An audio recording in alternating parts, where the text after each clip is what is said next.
வாங்க ஃப்ரெண்ட்ஸ், இன்றைக்கி ஒரு மினி பிளாக் பார்க்கலாம். இன்றைக்கி காலையிலேயே பொண்ணுக்கு பீட்ரூட் ஜூஸ் அடித்து கொடுத்தாச்சு, அதோட கொஞ்சம் பாதாமும் கொடுத்தாச்சு. இன்றைக்கி சாப்பாடு ரெசிபி கத்திரிக்காய் கொஞ்சம் அதிகமாகவே இருந்துச்சு, அப்போ அது போட்டு ஒரு கடையல் மாதிரி பண்ணியாச்சு. இது சப்பாத்திக்கு, இட்லிக்கு, தோசைக்கெலாம் நல்லாயிருக்கும். இப்போ அது மாதிரி செஞ்சாச்சு.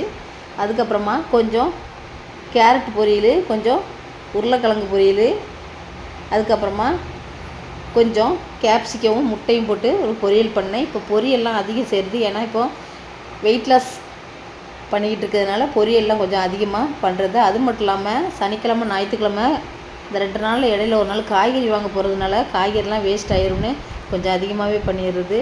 ஃப்ரெண்ட்ஸ், வெயிட் லாஸுங்கிறது கொஞ்சம் கஷ்டமாக தான் தெரியுது.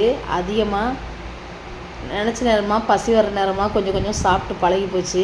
ஆனால் இப்போது வெயிட் லாஸ் பண்ணும்போது கை காலெலாம் நடுங்கிற மாதிரிலாம் இருக்குது. அதெல்லாம் பொருட்படுத்தாமல் கண்டிப்பாக வெயிட் லாஸ் பண்ணியே ஆகணும், வெயிட்டை குறைச்சே ஆகணுங்கிறதுக்காக கொஞ்சம் ட்ரை பண்ணிக்கிட்டு இருக்கேன்.